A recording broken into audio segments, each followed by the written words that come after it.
This is the Independent Dealer Podcast. Education by dealers for dealers. Now, here are your hosts, Luke Godwin and Jeff Watson. Hello and welcome to the Independent Dealer Podcast, brought to you by Buckeye Dealership Consulting. A familiar face of the podcast, Luke. Yeah, we're going through the series of how I built this and how we improved it, how we stayed the same, or just revisiting what's going on. And Jeff, you and I were talking with Nick that he's our most famous podcast ever. Has the most views, most listens, most shorts. And I guess it's just, Mr. Markosian is so friendly and such a nice face to see that everybody wants to hear him and see him. Yeah. That's something else, man. I couldn't believe it when you told me that. Funny. What do you think, Nick? What do you think? What's the contributing factor to your previous episode? If you guys haven't listened, 253, I'm sure you've listened because according to the stats, everybody's listened. Yeah, our podcast has listened. And Nick recorded it in his truck on the way to the airport or something. It was the worst. I remember this. I had my kids in the background. Yeah. It was nuts, but we're glad you did it then, and we're glad to have you back, buddy. Yeah, but Nick, what do you think resonated? An honor. What do you think resonated with listeners? What do you think about your story is so relatable and so viral in the dealer community? I think it's just real. I don't think I was trying to put on a show. It was just the story, and it was just ugly. It was a rough period, and I think in a lot of ways I triumphed over it, and I think that's a good story. I think to hear how people triumph over adversity is powerful, and I think if I were going to say that's why, I'd say that's the reason. Yeah, Nick, you seem to, and we just said it right before we started recording. You're all gas and no brake, and I think that so many of us would love to be that, but I'm not. Jeff, are you all gas, no brake? I mean, I'm a lot of brake. No, I'm not. I'm not of that thread. I think we can identify a handful of dealers in our circle. And like Nick, who just when to just ignore the flashing lights on the dash and just push it a little bit further, right? Like it's saying E on the tank, but you're gonna make it to the next exit. Like there's no reason to pull over here, kids. We're making it to the next exit. Like it's a really, really cool story of how you can, like, I don't even know if I could sleep at night. Like you kept all your hair, you look young. Like I don't understand it, Nick. You've been through a lot, so I think that's it. So where are we now, Nick? Well, I turned 50 this year. That was kind of a big deal for me mentally. That you made it to 50, it surprises me. Just just kidding. Yeah, I'm thinking, okay, now it's kind of the latter half of my career. How should I set myself up so that I can kind of deal with worst case scenarios? I still have a vision for my company that has not been realized. So how can I get to that, but still, not put all the eggs in the basket, leave a few out in case things don't go right. And so I'm kind of thinking more that way. Things have been interesting in the car world. My sales are down about 20% this year. Interest rates have been really high. Car prices have been really high. Parts have been really high. Employees are really expensive. So the margins have just taken a dramatic turn for the worse in the last couple of years. And so that obviously calculates into what your plans are. So I think the last time we talked, I had 5 dealerships. I had opened up my 5th store in August of 22. And that store is a beautiful piece of property on a prominent area. It's sort of a nicer part of Salt Lake. It's in Draper. It was in Draper off the 123rd South exit. You're probably aware of that, Jeff. Yeah.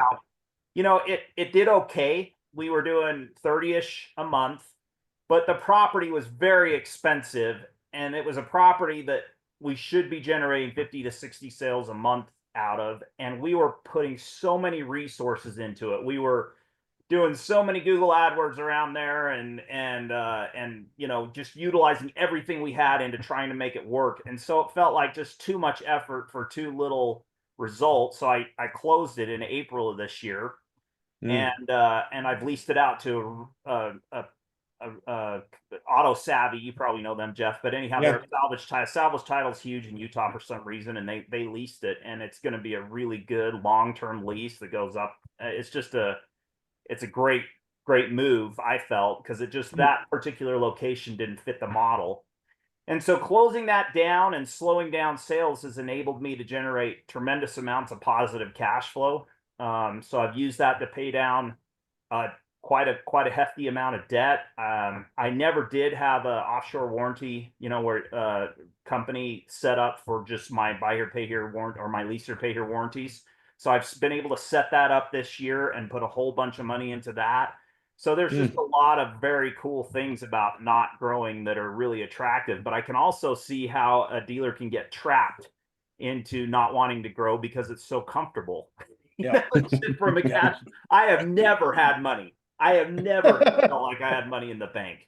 Every dime I ever had went to, okay, what recon center do I need now? What truck do we need? Whatever, and I've put everything I've made over the last 15 years into growing this business. So to have cash in the bank and stuff is, it's something else. It's different.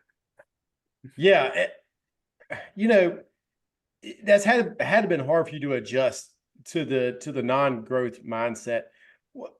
When did you decide that this store that you were just talking about, how do you come to the decision when you go, it just doesn't work? So many of us will keep plowing the money into it, keep it going, keep doing, keep pushing.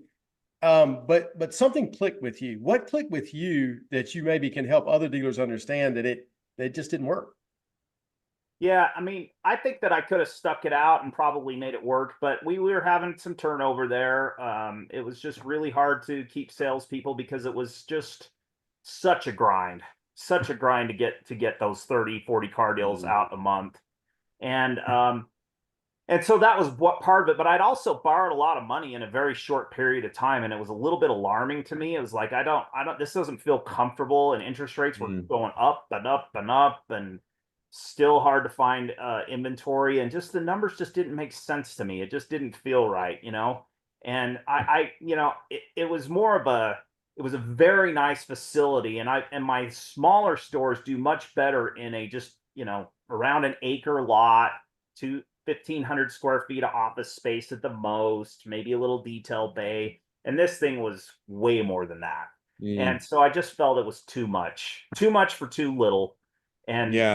And felt like it was just a good business move. And I really, I get the pride thing, and people call, hey, what happened? Why'd you close down? Velocity is right down the street from there. And that guy's calling me up, and it is a little embarrassing. And, not everything you touch turns to gold. And I think the best businessmen in the world are the ones that can walk away from something like that. Yeah, it's hard. It's hard, man. It's even hard with car dealers with like a car and taking a loss on it, right? And you see people every day go, well, I mean, I've had it for 2 years. I'm going to make money on it one day. And you just know, it's not the best way to go, right? Yeah. Keep throwing good money after bad, right? If I just put one more transmission in this car, it's going to run the note. If I just do one more engine. I have that debate. My mechanics, my team, they fall in love with cars. Oh, we replaced that transmission in 2023, and it's only got 220. And it's got to go. It's got to go. Oh man! But it's got a new engine in it. You're like, you're right, and I don't want to do a third engine this time. So, hey Jeff, are you ready? Yes. What are you ready for, buddy? I'm ready for some commercials for this episode. And let me guess, it's probably for one of our 3 wonderful sponsors. Yeah, which one you'll do first? I think it's tax time, because that's one of the most exciting things right now. Not that I don't love Blytzpay and Buckeye, but tax time, man. The money is coming. I can almost smell it. Yeah, I tell you, it's the most wonderful time of the year, and it is. It's great for collections. It's great for selling cars. It's great for service. So make sure that you're the one getting a handle on that tax money, because it is about to blow our doors off. So get ready. Go to TaxMax and put in podcast 2024 to get 40% off the VIP package. Indeed. See you there. Nick, so talk to us about the portfolio, kind of taking the foot off the gas there and cutting sales kind of cut back. And part of that was probably economic driven and market factors. Some of it was maybe closing that store, and part of it was mentality. But I've noticed that even outside of my mentality, my portfolio has shrunk this year. I've probably lost almost 10% of it just from maybe reduced sales. But I don't necessarily say I have the cash in the bank. I honestly don't know where that cash went. And I think a lot of it is maybe overhead, cost of everything being more. But what do you think the factors were for you? Was it mostly a choice, or do you think that there were some market conditions that maybe timed up right? Yeah, I mean, it's just we aren't seeing near the traffic. We're not seeing near the customer interest that we were seeing. I think, a lot of dealers in Utah have actually improved this year. I'm good friends with Travis Johnson, who owns Axios. And he took over Asbury acquired all the Larry Miller stores. They had 5 Larry Miller used car supermarkets. He ended up buying all those up and starting his own dealership called Axios. And I talked to him, and he's selling 400 cars a month, 500 cars a month, and he's doing the higher end stuff. And so there are segments of the used car market that seem to be doing really well right now, although I think everybody's slowed down quite a bit in the last 60, 90 days. But our customer, the Dollar General, Family Dollar, those kind of businesses that deal with our kind of customer, our lower income customer, they are all. Although I did hear the Dollar General had a really good quarter just recently, and they've been struggling for 18 months, and they had a good quarter. I really watch those kind of businesses that cater our customer. So interesting, Nick. And I'm going to put this out to the podcast. If someone knows how to do this, we've got to have some smart listener out there that can overlay Walmart, Family Dollar, Dollar General, whatever. Take the demographic that our customer loves the most and overlay that on top of our portfolio performance and see, is that a leading indicator or a lagging indicator of what we should expect, right? They always kind of talk about, like, where does the rubber hit the road? I'd be really interested to see that those don't correlate pretty tightly. They have to. I have no doubt. I mean, it's an anecdotal. I haven't done the deep dive in the data, but I can tell you that they're the same customer, and so it's a really, America's Car Mart, they're struggling. They've had a really rough time with profitability this year. Their stock price has been way, way down. So, I mean, and then it's hard to look at Carvana because there's so many. It's just games. Not the same business. Hocus pocus accounting.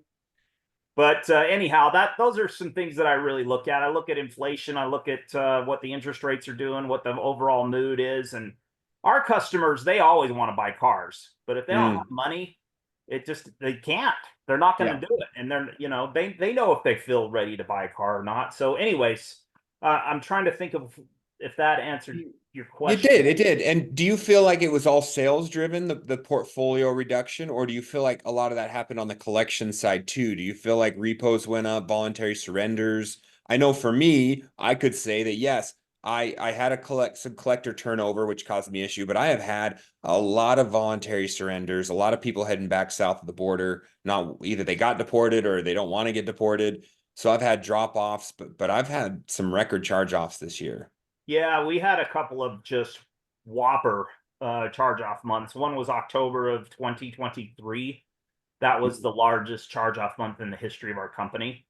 And then we had a pretty big wave in June and July of this year. June was more acute than July.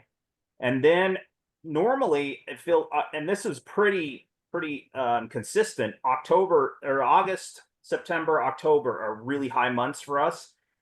And it chilled out a whole bunch. Our repos have just trended down. And we've done we have an offshore underwriting department that is verifying everything before, and they're sending approvals to our stores. So we started really implementing that about 14 months ago. We started pulling criminal reports on our customers about a year ago, 14 months ago. We required the biggest factor. So we rate our customers A, B, C, D, like Neo and stuff. So the D customer, the biggest factor in repos with the D customer was low down. if they had 500 down, it was almost for sure a repo. So we put $1,000 minimum down on that tier. And I think all these incremental changes that we've made, being way more careful with who we're putting in our car, has finally translated into a much lower, healthier portfolio. Yeah. And that's sort of the delicate, nuance thing with growth. If you're just going to sell a bunch of shitty Sorry.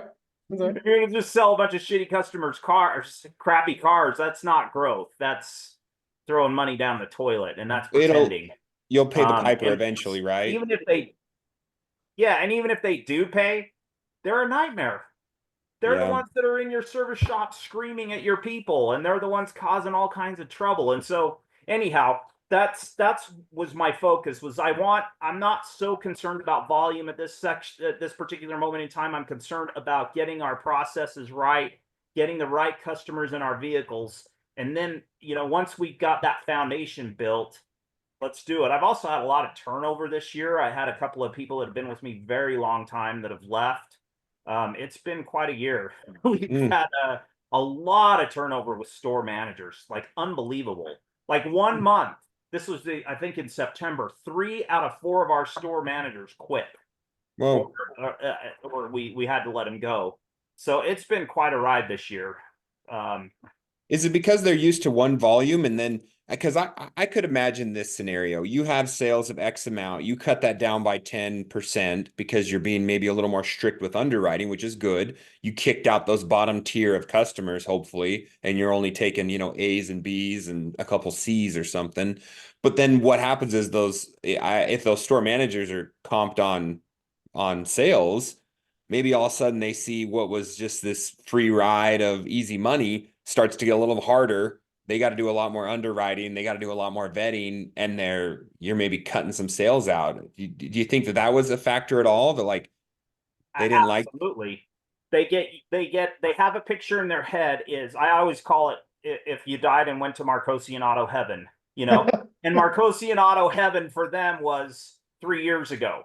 And that's just not the reality of our business. It is so dynamic and it changes so much that for you to start to plant the seed in your head that this is how it should be, rather than just accepting how it is and trying to deal with how it is. And people just have a very, very hard time with that. And what's really interesting is if they didn't have those preconceived notions, if they woke up today and had amnesia about our dealership, they would say, holy crap, there's a lot of good things going on here. We have incredible programs. Our ACV's steadily gone up. We're offering a newer, nicer car than we've been able to offer in years. Our approval process and things have improved. We've switched CRMs and it's much, much better, but they only grab on to how much easier it was to sell folks cars with no underwriting process, and they're out. They're done. So that was a really good point, Jeff. And it's sad. It's sad that that's the reality of the situation, but people just can't let go. They can't let go, and they've got to go. I call a lot of my employees quit and came back. I call that going on sabbatical. And sabbatical can be a really, really good way to get some quality employees. Yeah, I agree with that. The grass isn't always greener. We had a tech leave, and I always kid with them when they leave. And I don't ever, if somebody wants to go, I let them go. And I just said, hey, buddy, if you ever want to come back, you're more than welcome. And a week later, he calls me. He said, hey, buddy, can I come back? I said, would you like me to come with the rollback and grab your toolbox right now? He said, please. And it's like, that's fine. I mean, it's so great. But I tell you, it's something about leveling out your portfolio, Nick. It's buy here, pay here is hard when it gets multiple locations.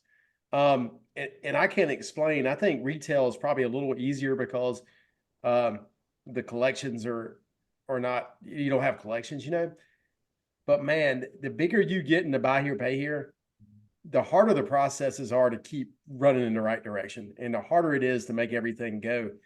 I'm sure you saw that or have seen that and continue to see that, right?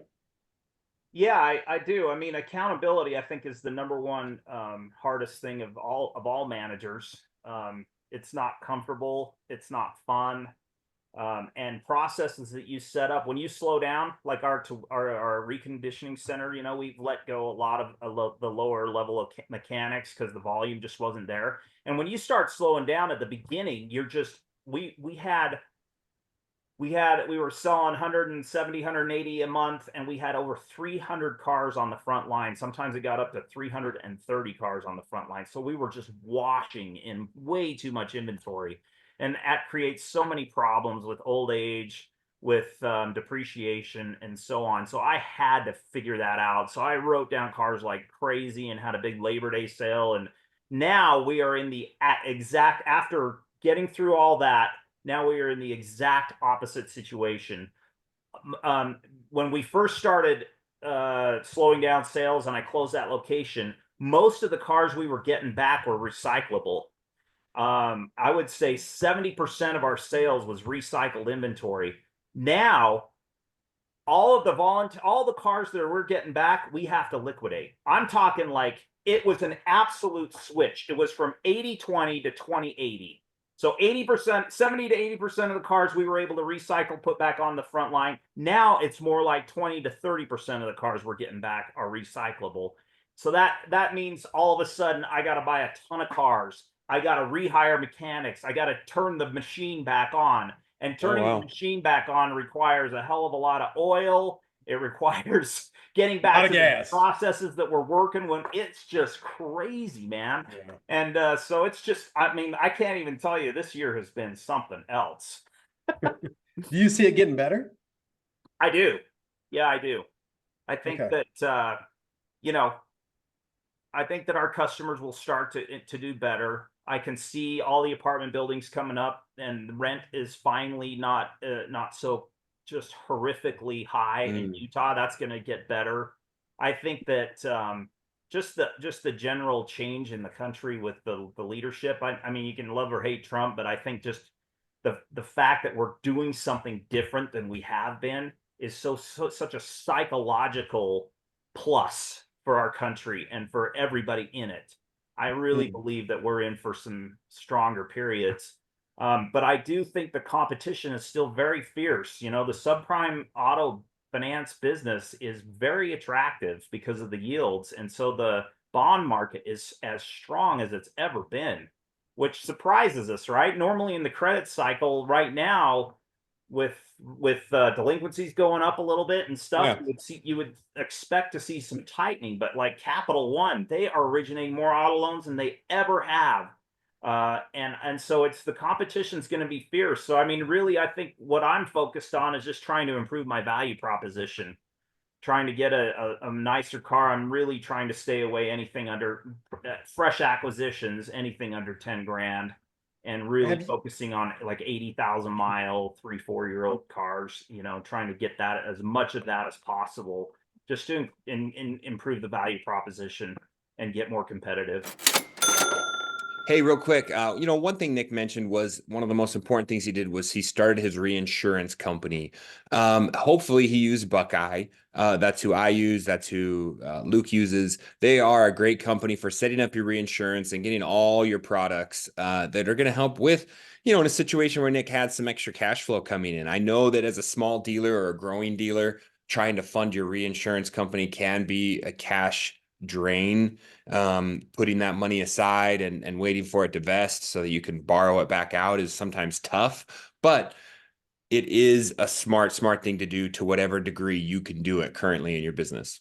Yeah. And hey, it took us 2 years to get our CPI just narrowed down and hammering, and we are on our way, buddy, making money doing that. This is a way to make money instead of giving it to everybody else. So let's do it. Let's look at the new year. Let's get all those programs into place. Yeah, definitely. Have you ever, being your size, have you ever thought about trying to do a bond or tranche to the open market? No, I don't think so. I think there's just too many things that are beyond your control, and the bond market seems pretty volatile. I mean, the whole reason why that U.S. Auto and American Car Center, I mean, they couldn't sell their notes. Yeah. And the bond market just completely froze up. And, those private equity people just don't like to weather a storm. And that was the end of that.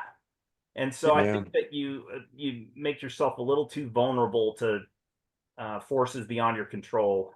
And so I'm not comfortable with it myself.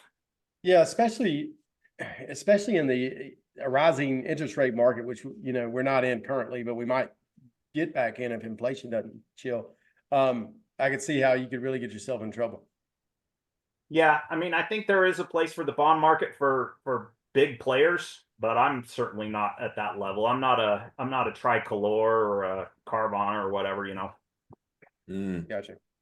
Yeah. I think, do you feel like that's where our buyers are going? Because I guess are the subprime lenders really being that aggressive? Because I see some of the ones I deal with and they're not, I guess I just don't know where the buyers are going, right? So when we say sales are down, my sales are down. My number one competitor in my town shut down 6 months ago from internal issues.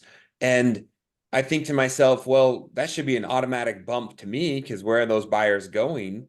I don't know where they're going. I just think Eh, they're sitting on the sidelines, Jeff.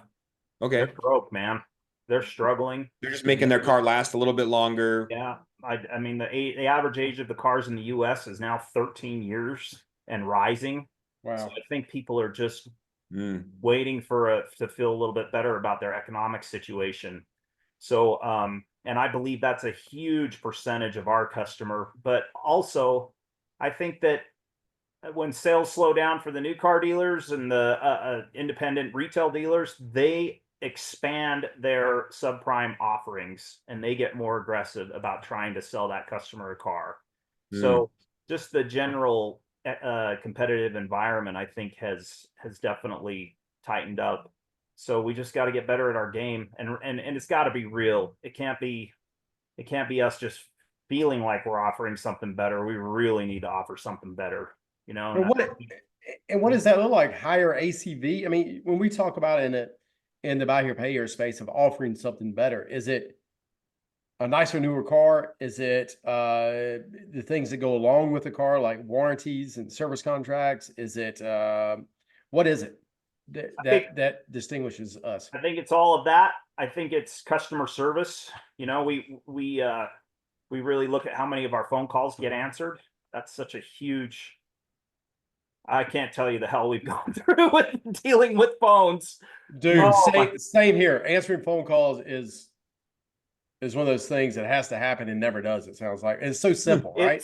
And getting constant customer service training. So constant customer service training, because your sales, the people that are handling our warranties and getting. Well, it looks like Nick froze there for a second. Jeff? Yeah. I think what he's talking about, though, and I feel the same way, is we have to look at going through the phone calls and listening. I just made a note this morning when I heard a salesman, one of my sales team, talking to a customer, and I just make a little note like, hey, you know, at 10:30 on Monday morning, I need to go back in and listen to that full phone call, and I need to talk about train on this phone call, because I could tell just Right, based off what my I'm back. girl was saying on her end that things were off. Like the answer she was saying, I was like, I don't know what that, I can't hear the other side of this phone call, but I need to go back and listen to it because I don't think that those answers are correct. And in our dealerships, how many times do we do that? Do we really go listen to customer phone calls? Do we really, like Nick was saying, like, I've never paid attention to the amount of phone calls that get picked up as opposed to the ones that go to voicemail. Is that a stat you track, Nick? Do you track that monthly? Like, you're really paying attention to unanswered? We track it daily because too many customers were walking in saying that they couldn't get a hold of us. Yep. So you have that many phone calls or just that few people? Like, what is the answer? We Because get you're understaffed? so many calls. It's unbelievable. I mean, I have 30 employees in Mexico, and I would say 20 of them, their job is to answer that phone. And so, yeah, it's unbelievable, the call volume. I can't. Think about this, Jeff. Think about 4,000 accounts. And it's hard to put it in perspective, but we have right at 900 accounts, right?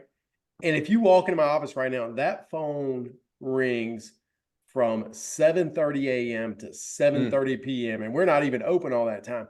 It never stops. So just take that and multiply it, times 5. And Yeah. holy cow, I can't imagine the call volume, Nick. I mean, you've got to have, you got to have a half a city in Mexico answering phone calls. Well, and they also have to know what they're doing. They Yeah. have to actually be able to answer our customers' questions and help them. Yeah. And that takes a tremendous amount of time and a tremendous amount of training. And luckily, I have some great people on my team and we've really improved. We're not there yet. I'll tell you, the biggest problem we have is with our service center and dealing with service customers. Our people have such a hard time being nice to our customer. Coincidentally, we're letting go of 2 of them right as we speak. This morning was the day we were going to let them go, and we're pushing the reset button and trying to get people off on the right foot about how you treat customers. I mean, it's just simple. You're warm and friendly. You say hello. You ask them how they're doing. You empathize with them about their problems.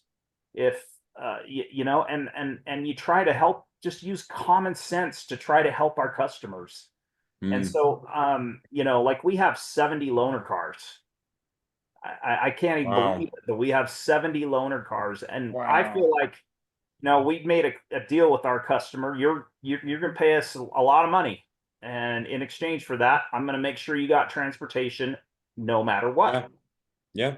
And I can't, if my mechanic makes a mistake ordering a part for your car and it's going to take another 2 weeks, I can't ask you to go do Uber and rental car for another 2 weeks and expect you to pay me.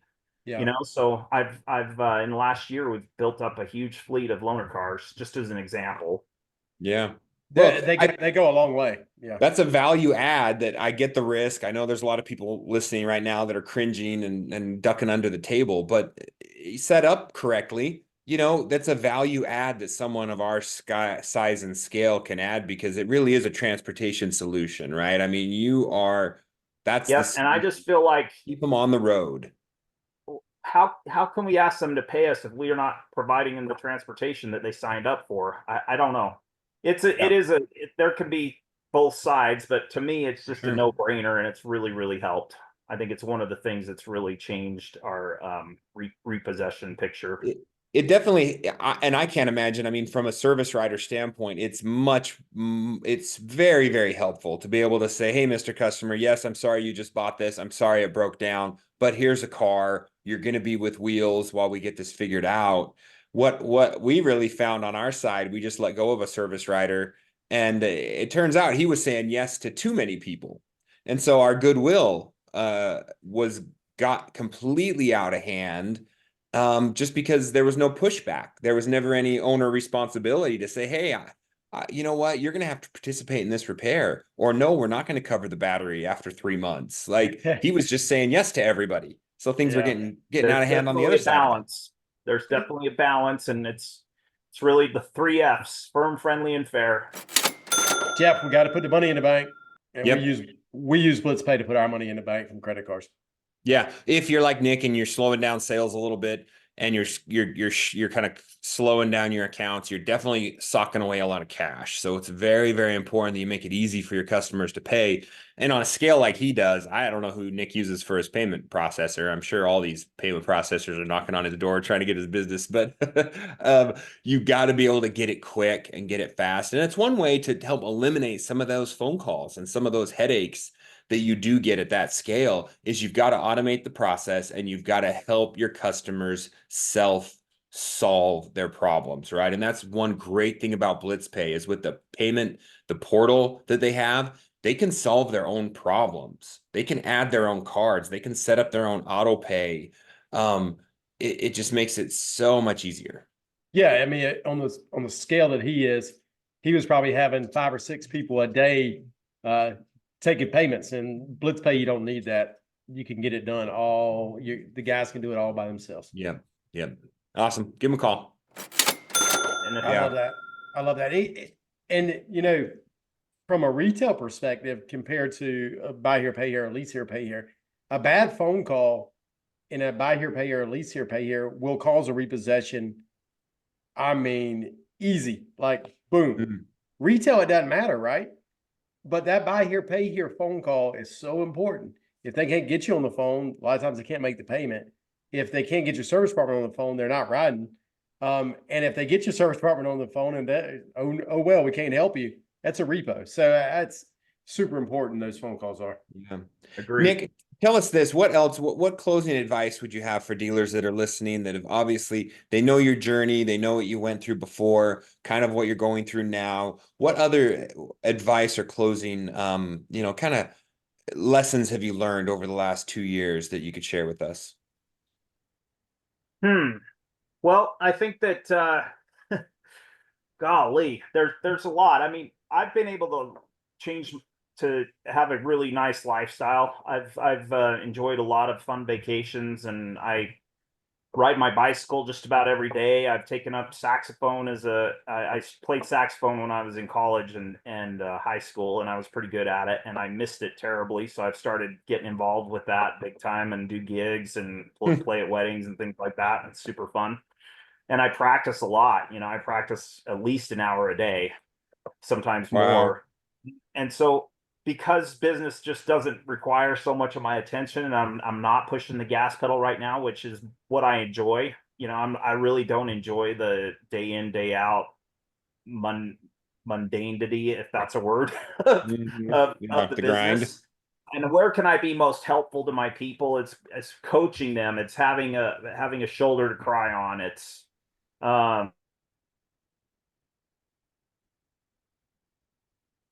It's interesting. Out again.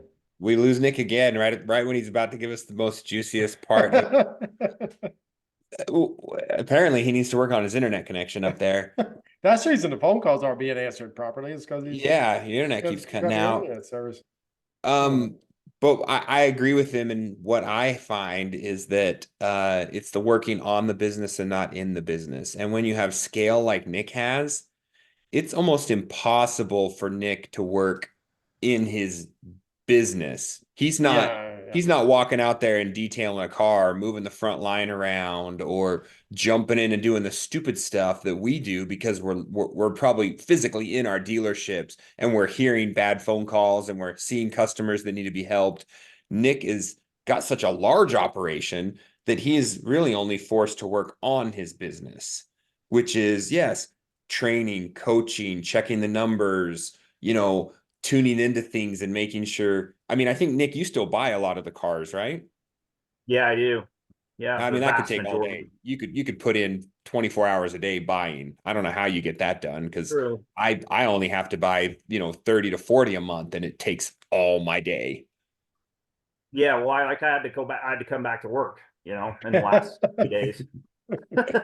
because nobody else is going to do it. I haven't set it up right for buyers, so which I'm happy to do. I enjoy buying cars. Yeah, I think we all do. But if I were going to say one final thing, it would be, I would encourage you to roll with the punches. I would encourage you to figure out how to turn walls into bridges.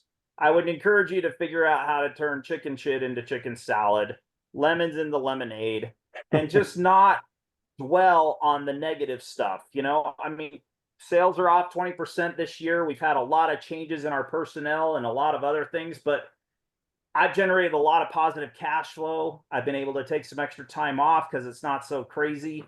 And there's a whole lot of silver on that lining, so I would just suggest find the positives in any environment and try to figure out how to make it work. And that's really all I would say. I think that's very good advice. Yeah. It's good to know that there's always an upside. And I think sometimes we try to look for something else, or we get distracted, or we want to find some better thing. But it sounds like you're dealing with, changes, and, you're seeing the good in it, which is probably really hard for a guy who always has his foot on the gas. I know we talked the other day, and I don't know if you executed on that property you'd identified you said you saw a property for sale. And I was like, oh, that's interesting. Nick, I was super excited about it. You passed.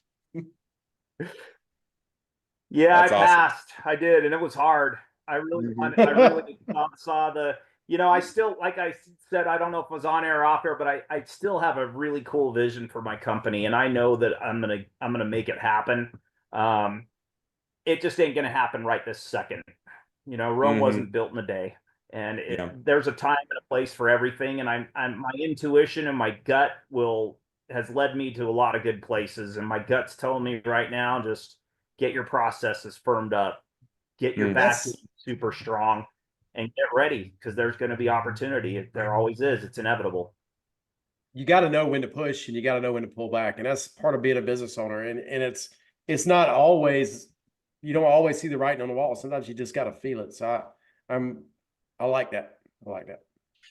Nick, hey man, thanks for your time. We really appreciate it. It's fun to catch up with you again. And of course, guys, you can always catch Nick at every NIADA convention. Thank you for serving. Nick's on the national board now, keeping those guys straight. So talk about a guy who's got no time. I can handle multiple conventions a year. We'll see how long that lasts, but maybe this podcast will beat the old one. We'll see. All right, buddy. See you soon. Okay. Thanks. See ya. Thank you for listening. Please leave us a review. We'll catch you in the next episode.